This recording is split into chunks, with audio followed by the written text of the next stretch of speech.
Welcome back, everybody. In the kitchen with Shana Conrad. She is a mom of 2 boys, really into nutrition, has a cookbook out, and now doing cooking for lots of area families, delivering meals so that they eat healthy. Yep, exactly. Very fun. All right, so we're going to make a really nice different dessert. I said that it's peaches, but I was thinking the peach salsa is actually something with pears. And I love pears. Yeah, same here. And I don't eat them very often. And, you know, whenever I have them, I'm like, oh, these are really good. I got to do this more. Right, you know? And exactly. they're usually in season. It's usually not one of those, you know, seasonal things. You can usually find them like apples at the grocery store. Right, exactly. So we're doing stuffed pears. Yes, it's a little bit different. It's kind of a, like I said, it's more like an adult, kind of cute little dessert. And easy, just a few ingredients. The flavors work really well together, but they might seem a little bizarre at first, so I like to do that also. I like to use things that maybe don't seem like they would go together, and then when you try it, you're like, holy cow, that's awesome. Ooh, I can't wait. So first we're gonna make the sauce. So we're gonna heat up, we've got...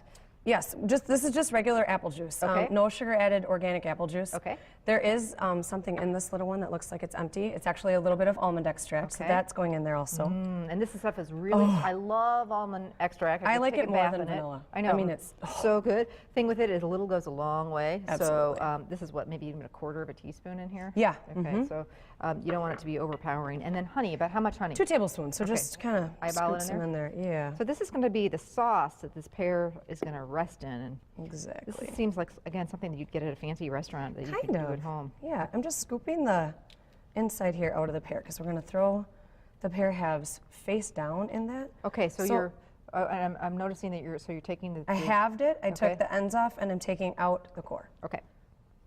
And this is an Asian pear. And what's different about Asian pears is that they're actually crunchy and crispy, more like an apple. So unlike a normal pear, you don't kind of squeeze it to see if it's soft to decide, you smell it. Oh, so okay. if it smells peary, which that's probably not a real word. I get what you're talking about. We know what we mean. Yeah. Then you know that it's ready. So it'll be, like I said, more crisp, like an apple would be. So it's really fun with this dessert because this kind of softens the outside, but it leaves the inside crunchy. Ooh. It's fantastic. So this is perfect. This is exactly what we want. So face down in here in the liquid, and that's kind of poach it a little bit, right? Exactly. Okay. And because there's some sugar in there with the honey, the sauce will kind of cook down a little bit, which is what we're going for. Yum. Yes. Oh, in this pan we've got some pecans. That we toasted walnuts earlier in the show.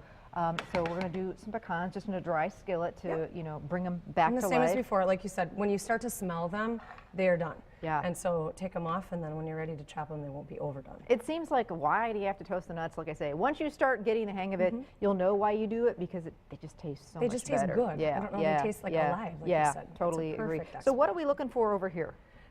5 minutes or so. I mean, honestly, you don't have to watch anything. You don't really have to do anything. It's not going to feel anything.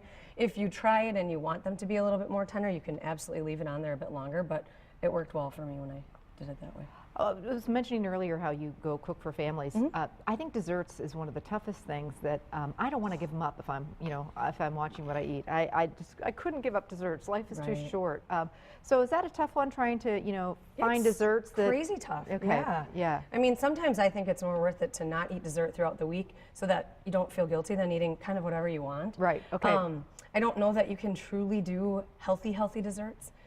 It's a great thing to talk yourself into, like, oh, it's fruit, I'm eating fruit for dessert, it's okay. Right. But you know what, I look at it almost as a crutch. Like, you don't have to have dessert every night. Right. It's a habit that we get into sometimes, and it feels like it's something we want, but if you say no a couple of times in a row, eventually it's a lot easier to just turn it down and focus on the real food and fill your stuff up with some good lean proteins and move on, you know. Well, with 2 little boys, though, tell me about, you know, them and desserts. What are some of the desserts you do for them? We have rules. So we don't eat desserts during the week. Okay. So once the weekend comes, Friday night, they know that if they ask for an ice cream bar, or if they ask for, you know, for me to make cookies or brownies or something, that I probably will. But on, you know, Monday's a Monday. I mean, this is just a normal day. You don't have to have dessert on normal days.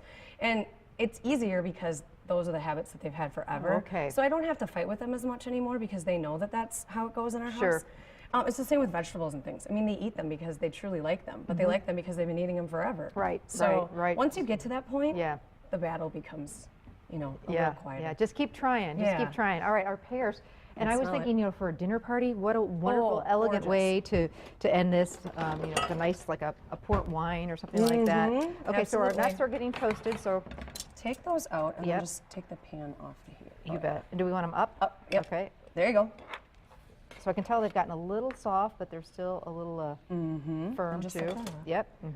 Okay, the feta cheese is going on right now. Okay. Which this is probably the Yeah, piece that people that are like, was like, how does that work? So it's a little bit of saltiness, huh? Exactly.